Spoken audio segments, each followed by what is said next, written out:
കർത്താവായ യേശു ക്രിസ്തുവിൻ്റെ ധന്യമേറിയ നാമം ഈ പ്രഭാതത്തിൽ വാഴ്ത്തപ്പെടുമാറാകട്ടെ. അനുഗ്രഹീതവും വിലയേറിയതുമായ ഈ പ്രഭാതത്തിൽ നിങ്ങളോടൊപ്പം വീണ്ടും പ്രഭാത ചിന്ത പങ്കിടുവാൻ സർവകൃപാലുവായ ദൈവത്താൽ ഒരുക്കപ്പെട്ട നല്ല സമയത്തെ ഓർത്ത് ദൈവത്തെ സ്തുതിക്കുകയാണ്. ഈ പ്രഭാതത്തിൽ നിങ്ങളുമായി ഒരുമിച്ച് യാക്കോബിൻ്റെ ലേഖനം അതിൻ്റെ 5-ാം അധ്യായം ചില വിഷയങ്ങൾ അതിൻ്റെ അകത്തുനിന്ന് ഒരുമിച്ച് ചിന്തിപ്പാൻ ആഗ്രഹിക്കുകയാണ്. കഴിഞ്ഞ ദിവസം വരെ യാക്കോബിൻ്റെ ലേഖനം 4-ാം അധ്യായം വരെ നമ്മൾ വിചിന്തനം ചെയ്തു.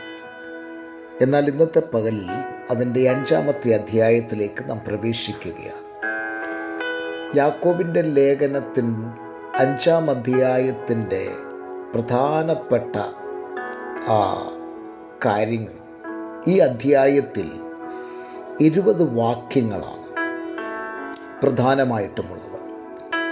ഈ 20 വാക്യങ്ങളെ നമുക്ക് 3ആയിട്ട് തരം തിരിച്ച് പഠിക്കാം. അപ്പോൾ ഈ 20 വാക്യങ്ങൾ 3 വിഭാഗങ്ങളായിട്ടാണ് നമ്മൾ ചിന്തിക്കുന്നത്.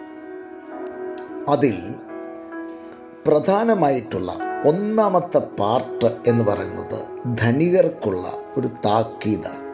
അതിൻ്റെ വാക്യം 1-ാം അധ്യായം 1 മുതൽ 6 വരെയുള്ള വാക്യങ്ങളാണ്.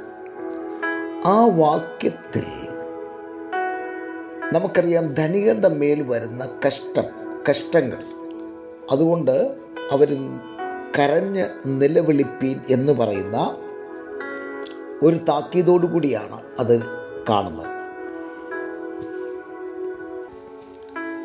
അവിടെ ഈ ധനികരോടുള്ള ബന്ധത്തിൽ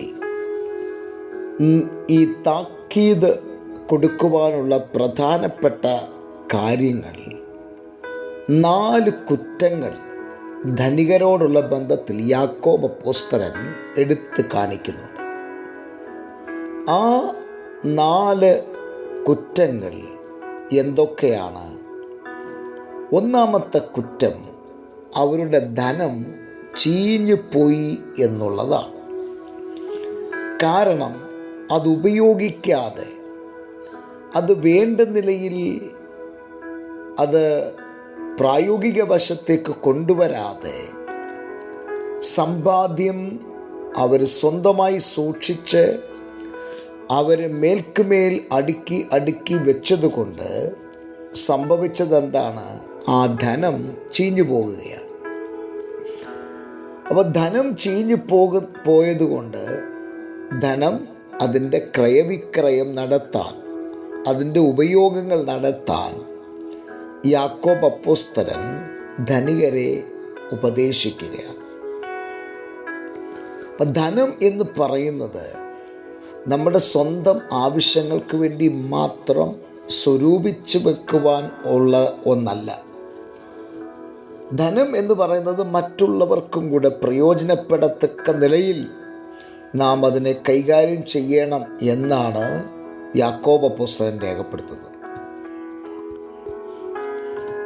2-ാമത്തത് സ്വർണം തുരുമ്പിക്കുന്നു എന്നുള്ളതാണ്. വാക്യം 3 അത്യാഗ്രഹം. അപ്പോൾ സ്വർണം അത് തുരുമ്പിച്ച് അതിനെ വല്ലാത്ത നിലയിൽ ആക്കുന്നു. അപ്പം 4 കുറ്റങ്ങൾ. ആ 4 കുറ്റങ്ങളിൽ 2-ാമത്തെ കുറ്റവും ഇവർ സ്വർണം വേണ്ട നിലയിൽ അവിടെ ഉപയോഗിക്കുന്നില്ല എന്നുള്ളതാണ്. ദൈവം അനുവദിച്ചാൽ സ്വർണത്തെക്കുറിച്ച് നാളെ പ്രഭാതത്തിൽ ഒരു വീഡിയോ ചെയ്യുവാനായിട്ട് ആഗ്രഹിക്കുകയാണ്. അതുകൊണ്ട് ആ ഭാഗം ഞാൻ അങ്ങനെ വിടുകയാണ്. 3-ാമത്തെ കുറ്റം എന്താണ്? ഇവരുടെ വീടുകളിൽ കൂലിക്ക് വരുന്നവരുടെ പണം ഇവർ പിടിച്ചു വെക്കുക. അവർക്ക് വേണ്ട നിലയിലുള്ള ആ കൂലി അവരെന്ത് ചെയ്യുന്നില്ല, കൊടുക്കുന്നില്ല. വാക്യം 4-ൻ്റെ അകത്തുണ്ട്. ഇങ്ങനെ ചെയ്യുന്ന ധാരാളം പ്രിയപ്പെട്ടവരുണ്ട്. വീട്ടിൽ ജോലിക്ക് വന്നിട്ട് ആ ജോലിക്കാരുടെ കൂലി പിടിച്ചു വച്ചിട്ട് അവസാനം അവരെ കണ്ണുനീരും കയ്യുമായി ഇറക്കി വിടുന്ന ധാരാളം മുതലാളി സംഘത്തെ നമുക്ക് കാണുവാൻ കഴിയും. എന്താ ഇവരുടെ മേൽ വരുന്ന ദൈവത്തിൻ്റെ കോപമെന്ന് പറയുന്നത്? ഇവരുടെ മേൽ വരുന്നത് ദൈവത്തിൻ്റെ കോപമാണ്, ദൈവത്തിൻ്റെ ശാപമാണ്. ഒന്നിലൊതുങ്ങുന്നില്ല. അത് തലമുറയിൽ നിന്ന് തലമുറയിലേക്ക് അത് കൈമാറുകയാണ്. പ്രിയരെ, നിങ്ങളിൽ ആരെങ്കിലും ഇങ്ങനെ ചെയ്യുന്നുണ്ടെങ്കിൽ ഈ ദൈവവചനത്തിൻ്റെ കേൾവിയുടെ മുൻപാകെ നിങ്ങളെ സമർപ്പിക്കുകയും നിങ്ങളുടെ തലമുറയ്ക്ക് ശാപമായി തീരാത്ത നിലയിൽ ദൈവിക അനുഗ്രഹത്തിലേക്ക് നിങ്ങളുടെ വഴിയെ വെട്ടിത്തിരിച്ചു വിടുവാനും ഈ പ്രഭാതത്തിൽ ഓർപ്പിക്കുകയാണ്. നാലാമത്തെ കുറ്റം ആഡംബരവും വിനോദവുമാണ്. വാക്യം 5. അതുകൊണ്ടെന്താ, ന്യായവിധി ദിവസത്തിനായി നിങ്ങളുടെ ഹൃദയത്തെ പുഷ്ടിപ്പെടുത്തി എന്നവിടെ വായിക്കുമ്പോൾ ആഡംബരവും വിനോദവും എന്ന് പറയുന്നത് ഇവരുടെ ഒരു കൂടപ്പിറപ്പായി മാറി. കാരണം ധാരാളം പണമുണ്ട്, ആരെയും പേടിക്കേണ്ട, എവിടെ വേണമെങ്കിലും യാത്ര ചെയ്യാം, ഒരു പ്രയാസവുമില്ല. അങ്ങനെയുള്ള ഒരു സ്ഥിതിയിലേക്ക് മാറ്റപ്പെട്ടപ്പോൾ ധനം ചീഞ്ഞു പോകുന്നു, സ്വർണം തുരുമ്പിച്ചു പോകുന്നു, മറ്റുള്ളവരുടെ കൂലി പിടിച്ചു വെക്കുന്നു. ഇതൊക്കെ കൊണ്ട് അവർ ആഡംബര ജീവിതം നയിക്കുകയും വിനോദസഞ്ചാരങ്ങളിൽ ഏർപ്പെടുകയും ലോകരാജ്യങ്ങൾ കറങ്ങുകയും എന്ന് വേണ്ട, ഇതെല്ലാം ശാപഗ്രസ്തമാണ് എന്ന് വേദപുസ്തകം പഠിപ്പിക്കുന്നു. എന്ന് വിചാരിച്ച് നിങ്ങൾ ലോകരാജ്യങ്ങളിൽ പോകണ്ട എന്നല്ല ഞാൻ ഉദ്ദേശിച്ചത്. മറിച്ച് വേറൊരുവൻ്റെ കൂലി പിടിച്ചു വെച്ചിട്ട് നിങ്ങൾ അവനെ നിരാശയിലാക്കിയിട്ട് നിങ്ങൾ ആഡംബര സുഖലോലുപതയുടെ ആഠ്യത്തിലേക്ക് പോകുകയാണെങ്കിൽ അവിടെയാണ് നിങ്ങൾക്കുള്ള ശിക്ഷയിരിക്കുന്നത്. ഇതിൻ്റെ എല്ലാത്തിൻ്റെയും കൂടെ ആകത്തുകയെന്ന് പറയുന്നത് അവസാനത്തിൻ്റെ നാളിൽ ധനം നിങ്ങളെ ഒരിക്കലും രക്ഷിക്കില്ല. ദൈവത്തിൻ്റെ ഒരു നീതി വെളിപ്പെടും. ആ നീതി വെളിപ്പെടുന്ന ദിവസത്തെ വേദപുസ്തകത്തിൽ ഒരു വാക്യം പറഞ്ഞുകൊണ്ട് അവസാനിപ്പിക്കാം. നിങ്ങളുടെ കൈ ബലപ്പെട്ടിരിക്കുമോ?